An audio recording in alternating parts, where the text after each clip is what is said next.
अब तो आप वो कर रहे हैं, मगर आपसे तो बात ही नहीं हो पाएगी ना, आप तो आइयो ही नहीं ना उसमें। हाँ ये तो नहीं। आप आओ पहले। मैं भी 27 को ज्वाइन किया हूँ। आपने ज्वाइन किया, मगर अब तो आप चार्ज पे है ना, आप ही मैं चार्ज देखेंगे। पे हूँ, मैं परमानेंट हूँ। इसमें इनको 3 योजना का लाभ दिलवाया जा रहा है। स्टॉप। एक तो SC/ST का आगे आ जाएगा शाम को कल बजट आया, अच्छा, तो 4,12,500। मुझसे थोड़ा पीछे को हो जा रहा ये देख लीजिए, ये एक सेकंड। आप कब आए यहाँ? मैं 27 को है। आप 27 में आए। 27 को। फिर भी 7 दिन के अंदर वो पैसा जमा कराना होता है, आपको पता है? हाँ, ये उसमें रूल में है। मैं आपके खिलाफ SC/ST एक्ट का मुकदमा करा सकता हूँ, आपको पता है? नहीं पता तो मैं आपको बता देता हूँ कि अगर आपने 7 दिन में पैसा इनके खाते में नहीं भेजा ना, CO साहब को भी, CO साहब और आप पे दोनों को मुकदमा करा, DM साहब पे भी 1 मिनट लगी कराने में। बहुत छोटा सा काम है मेरे लिए, चुटकी भर का। आप चाहोगे मुकदमे में फंसना? ये अच्छा नहीं है। दूसरी बात, अभी तक इस परिवार को परमानेंट सुरक्षा नहीं मिली और आप जानते हैं क्या माहौल है। ठीक है, PSC लगी। हाँ, आप पहले परमानेंट सुरक्षा ऑर्डर कराओ इनके लिए। लगी है। ठीक है, PSC ठीक है, अच्छी बात है लगी, लेकिन परमानेंट सुरक्षा का ऑर्डर कराओ। ये कहीं जाएंगे तो क्या करेंगे? कहाँ जाएंगे? PSC बंद के बैठ जाएंगे? इनके बच्चे क्या स्कूल नहीं जाएंगे क्या? हमारी ये जिम्मेदारी है कि यहाँ सुरक्षित माहौल बने। वो कैसे बनेगा? वो तब बनेगा जब हम इसको प्रशासन के माध्यम से। यस, अब वो नहीं बन रहा है। आप इस बात को समझ सकते हो, मैं इस बात को समझ रहा हूँ और आप भी समझ लो, नहीं बन रहा है वो। अगर वो बनता तो शायद इनको मेरी जरूरत नहीं पड़ती, ये आपके फिर भरोसा करके चैन से घर बैठ जाते, क्योंकि इस वर्दी में बहुत ताकत है।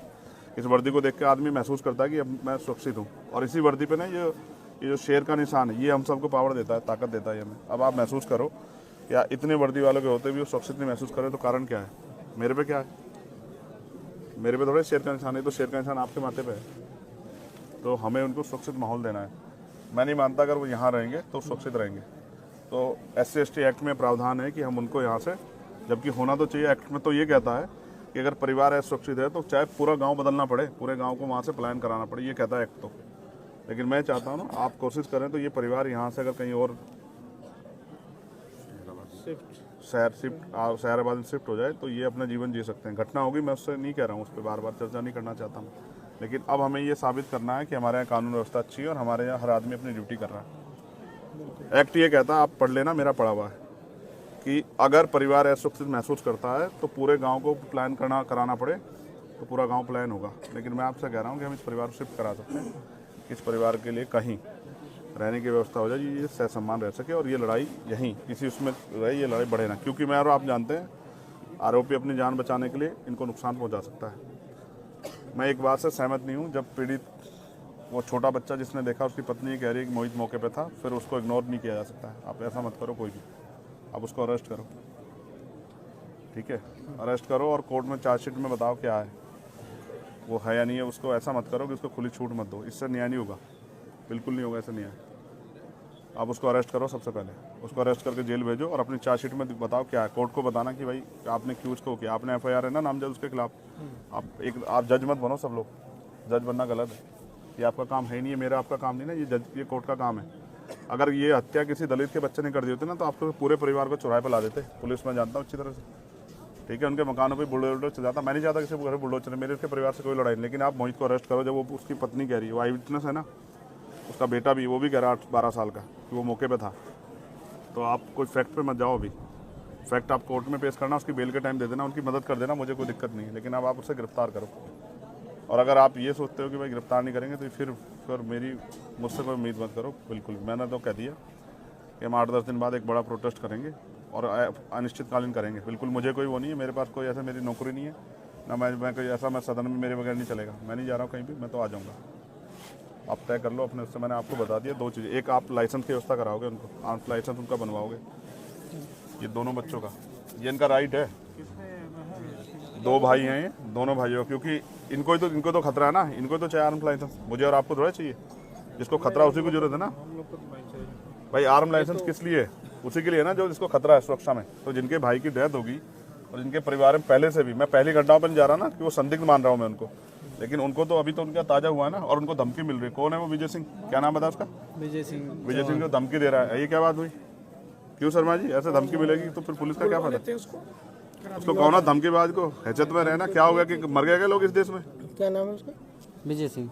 वो पहले भी कई बार जेल वेल गया, ये उसकी बेल वेल कराता तो जेल गया है। ऐसा मत सोचो ना, ये ऐसा माहौल मत बनने दो ना आपकी वर्दी पे साख पे बात आ जाए। ऐसा क्या होगा?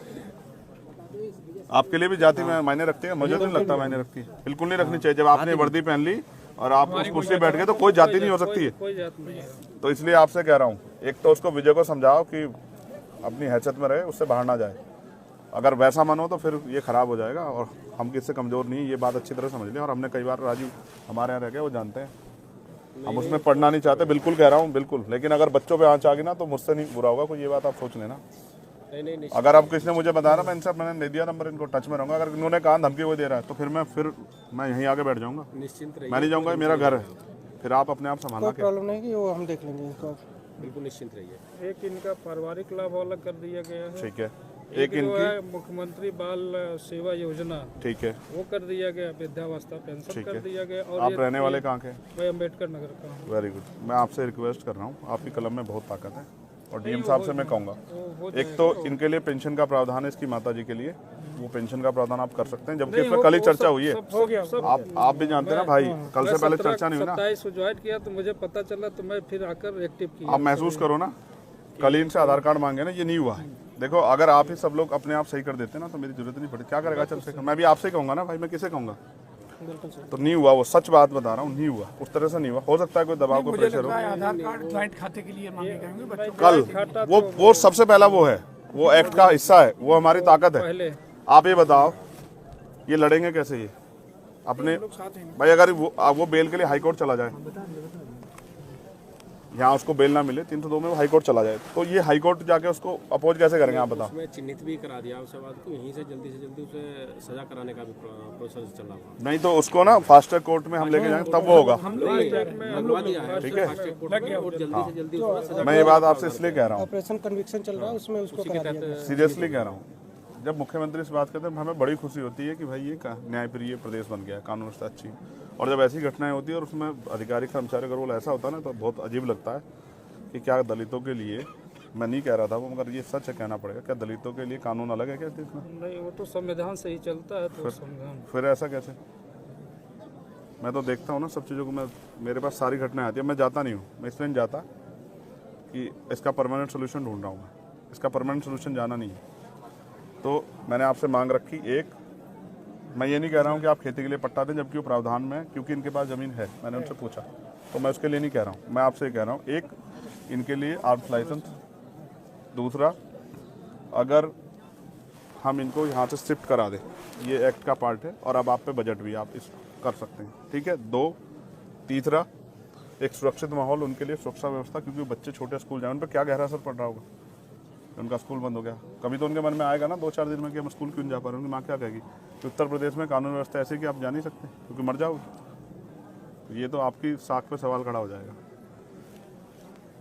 फास्ट ट्रैक कोर्ट में मुकदमा और परिवार को मुआवजा सरकार दे तो बहुत अच्छी बात है, हम तो करेंगे, हम लोग आपस में मिलकर करेंगे, हमने तय कर लिया, जितने हम बड़ी पंचायत बुलाएंगे उतने हम करेंगे, चाहे हमसे जो भी जुटे वो हम करेंगे। मैं आपको नहीं कह रहा, लेकिन आप चाहो तो कर सकते हैं। ये दुआएं देंगे सब लोग आपको कि भाई किसने हमारी मदद की। देखो, बाप कुछ भी हो, चाहे मिट्टी का हो, लेकिन वो अपने बच्चों को किसी आगे हाथ नहीं फैलाने देता, वो कोशिश करता है कि वो उनकी सारी लड़ाई लड़ दे। 2 छोटे-छोटे बच्चे हैं, क्या उनकी शादी कौन करेगा? जब वो उनकी शादी को समाएगा, आप और मैं कहाँ होंगे पता है थोड़ा, और कौन जिंदा रहेगा कौन ये भी नहीं पता ना। लेकिन वो बाप था ना, वो सब कुछ कर लेता, चाहे वो कैसे करता, लेकिन वो कर लेता, लेकिन ख़त्म कर दिया ना सब कुछ। तो इसलिए आपसे कह रहा हूँ कि आप कोशिश करो कि ये सब चीज़ें हों। उनकी पेंशन की व्यवस्था, इसकी व्यवस्था, पेंशन की तो हो गई, पेंशन होगी, पेंशन का हो गया, SC ST वाला ठीक है, उसमें चार्जशीट लगा के चार्जशीट में दाखिल करोगे तो उनके बाकी पैसे, ठीक है, ठीक है। अब इनकी असला का लाइसेंस, ठीक है, एक इनके लिए परमानेंट सुरक्षा, और क्या बचा, किस पे चर्चा की थी मैंने, क्या कहा था तुमसे? बच्चों उसके लिए 2500 रुपए के लिए वो शिक्षा जो है तो मिलेगा, वो कर सकते हैं। मैंने एक डीएम साहब से कराई थी उनके बच्चों की, हाँ, वो बच्चों को मिलेगा 2500 रुपये पर मंथ। हाँ है वो 2500 रुपये का प्रावधान है एक बच्चे का, 3 में से 2 का होता है वो। मैंने कराया, मेरे अच्छी तरह आगरा में एक डीएम थे, उन्होंने, बहुत अच्छे डीएम थे, उन्होंने मुझसे बात की और उन्होंने करा कर दिया, ठीक है। बस अब मैं ये चाहूँगा ना, एक सबसे बड़ी जो है ना, जो साख पे सवाल आया खाकी की, वो ये है कि वो जो दूसरा आरोपी है जो मौके पे मौजूद था, जब वो कह रहे हैं, मैंने उनको कसम धर्म दे के सब कुछ पूछ लिया और मैंने ये भी कह दिया, सारे फैक्ट बता के पूछ लिया कि भाई इससे कमज़ोर हो जाएगा, तो वो कह रहे हैं वो मौके पे था, तो अब आप उसमें कोताही मत बरतो। वो ताकतवर हो सकता है, मैं समझ सकता हूँ, लेकिन ऐसा मत करो। नहीं, कानून से बड़ा ताकतवर कोई नहीं हो सकता, आप समझो, ठीक है ना। बिकरू याद है ना आप लोगों को, कानून से बड़ा फिर क्या हुआ। और अभी हुआ एक दरोगा जी को लगी ना, फिर उसको विनय वर्मा को लाके कि हम वो मौके पर वो करवाने गए थे, बरामदगी, और वहीं मौके मार दिया पुलिस ने। हम सब जानते हैं, तो हम सब देखते हैं, हम नहीं वो कर रहे ना, जो गलत कर रहा है उसके साथ गलत करो, लेकिन सही के साथ गलत हो रहा है तो फिर ये अच्छा नहीं है। तो इसलिए उसको अरेस्ट करो राजीव भाई, और कह देना चारू मैडम से मैं एक ही उस तक वो करूँगा, मैं आज उनकी रेस्पेक्ट करूँगा अगर वो इस काम कर देंगी, और नहीं करेंगी ना, ऐसे ज़्यादा धमका रही है ना। वो जो सुन रहा था मैं भी, आप थे पता नहीं कोई अंदर ही, तो कह रही है अच्छा इनकी ज़्यादा मदद करोगे ना और इनको भड़काओगे तो मैं तुम पे ठोके, क्या कर देंगे, ठोके मुकदमा। नहीं ऐसे नहीं कह सकते, मैं आपको सुनाऊँ, आपको कभी नहीं कह सकते, सुनाऊँ, आपको कभी नहीं कह सकते। राममोहन जी सुनोगे। चलिए ठीक है, वो हम बात कर लेंगे। भेजिए हम सोच मैंने सुन लिया ना, मैंने सुन लिया, रहा हूँ आपके पास। मैं बिल्कुल, मैं विदाउट फैक्ट कोई बात नहीं करता हूँ। देखो जो मुझे जानता ना वो जानता, मैं बिना उसके नहीं बहस करता हूँ। मैंने वो सुनी हो, कह रही है हम करते रहे अपना काम, तुम्हें कोई बात करनी, हाँ करो, उनसे मत, उनके रिश्तेदारों को नहीं बात करने, तो क्या कर रहे हो, ऐसे होता है कानून व्यवस्था। अधिकतर तो सारी जितनी भी आपकी बातें हैं एसडीएम साहब ने बताया था, परसों ये प्रोसेस में पूरी होगी। एक लाइसेंस वाला इनका फार्म मैं लाइसेंस और स्थापन कर लें। मैं आपको एक सीनियर अधिकारी मानते हाथ जोड़ के आपसे आग्रह करूंगा।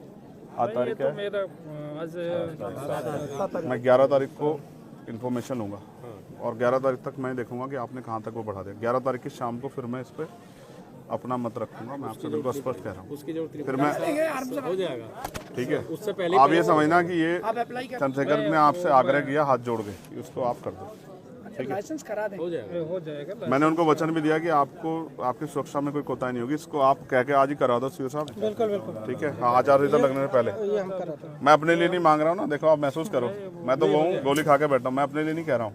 और मैंने नहीं कहा हमारे डीएमएसएसपी को, मैंने उनको लाइसेंस के लिए कहा, उन्होंने मेरी अपनी मजबूरी बता दी, मैंने कहा छोड़ दो, मैंने जब मौत आएगी आ जाएगी, लेकिन इनके पास मौत तब आएगी जब चंद्रशेखर नहीं होगा। तो ये बात आप इसमें करना, और विजय भाई साहब को बुला लेना, बड़े मजबूत आदमी हैं, उनको कहना ये उत्तर प्रदेश है और ये अब इसमें ये चलेगा नहीं जो आप कर रहे हो, धमकाना उमकाना बंद कर दें। आपने अपराध किया तो मरो ना, आप जेल जाओ, क्या वो मुसीबत है, सजा काटो ना, क्यों डर रहे हो। जब आप अपराध कर रहे हो तो फिर क्यों डर रहे हो, अपराध करते क्यों नहीं सोचा आपने फावला चलाते हुए, ठीक है। तो ये मेरा आपसे हाथ जोड़ के आग्रह है सब साथियों से कि आप इसमें मदद करा दें, ड्यूटी है, आप इसमें हम लोग की ड्यूटी है। आप उसको जल्दी से मुझे बता दो, आप वो काम करके जो मैंने आपसे उम्मीद की है राजू में। आप ये हमारे यहाँ बहुत चर्चित चेहरे थे, मैं इनकी बड़ाई नहीं करता, नहीं कह रहा हूँ, इन अपराधी कांपते थे इनके नाम से, सिंघम कहते थे इनको हमारे यहाँ के पता नहीं क्या हो गया, यहाँ भी है, यहाँ भी सर सिंघम, यहाँ भी है सिंघम, दिख नहीं रहा ना। मेरे आने से पहले हो जाता तो मान लेता कि भाई वही थे। मैं ये क्षेत्र है, आप रहेंगे राममोहन जी हमारे यहाँ, मैं भोपाल में रहा हूँ, समंदा सी वाले में मेरी आपकी बहुत मुलाकात है, 2 साल लगातार भोपाल। देखो आप कितने अच्छे, देखो वहीं रह के आना हमारे यहाँ, कितना अच्छा है। यहाँ थोड़ा सा दिक्कत है, कोई दिक्कत नहीं, कोई दिक्कत नहीं है।